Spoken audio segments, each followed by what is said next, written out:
CBI অনুমতির পর building সংস্কারে সবুজ সংকেত দেওয়া হয়েছে।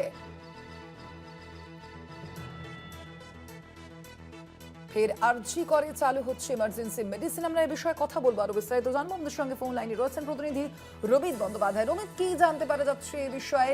হাসপাতাল কর্তৃপক্ষ কি জানাচ্ছে? দেখো স্বর্ণালী, আরজি কর মেডিকেল কলেজের যে পুরনো এমার্জেন্সি বিল্ডিং, আমরা জানি যে 14ই অগস্টের সেই মাঝরাতের যে তাণ্ডব হয়েছিল 2024-এ, তারপর থেকে সেই বিল্ডিং এর এমার্জেন্সি একেবারে অচল হয়ে পড়েছিল। অর্থাৎ সেই তাণ্ডবের পর থেকে যেহেতু সেটা ইনভেস্টিগেশনের কারণে সিবিআই এর আন্ডারে ছিল এবং সেই কারণে সেই এমার্জেন্সি বিল্ডিং এর যেই কাজকর্ম সেই সমস্ত কিন্তু সেই বিল্ডিংটায় ক্যাজুয়ালিটি বিল্ডিং যেটা পুরনো যেটা এমার্জেন্সি সেটা বন্ধ ছিল। অর্থাৎ সেই পুরো লোডটা গিয়ে পড়তো এই যে ট্রমা কেয়ার সেন্টার, অর্থাৎ ট্রমা কেয়ার সেন্টার, সেইখানে সমস্ত রোগীদের নিয়ে আসা হতো। অর্থাৎ যারা মেডিসিন এমার্জেন্সির জন্য আসছে বা যারা অ্যাক্সিডেন্টের জন্য আসছে সবাইকে ট্রমা কেয়ার সেন্টারে এতদিন নিয়ে আসা হচ্ছিল, এতদিন সেইভাবে চালানো হচ্ছিল এমার্জেন্সি।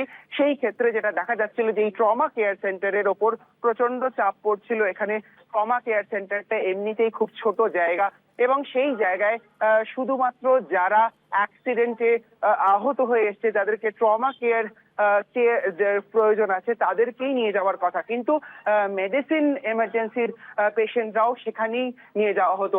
অর্থাৎ আমরা দেখতে পাচ্ছি যে পর পর যেটা দুটো ঘটনা ঘটলো আরজি করে হাসপাতালে, তারপর কিন্তু তৎপর হয়ে ওঠে কিছুটা বলা যেতে পারে হাসপাতাল কর্তৃপক্ষ এবং সেই জায়গায় তাদের বক্তব্য এই সিবিআই এর ইনভেস্টিগেশনের জন্য, যেহেতু এই বিল্ডিংটা তাদের আন্ডারে ছিল এবং সেই জায়গাটা থেকে তারা যখন সিবিআই এর থেকে গ্রিন সিগন্যাল কোথাও পেয়েছে, তারপর এখন তাদের কাছে স্বাস্থ্য ভবনের কাছ থেকেও সেই গ্রিন সিগন্যাল এলো।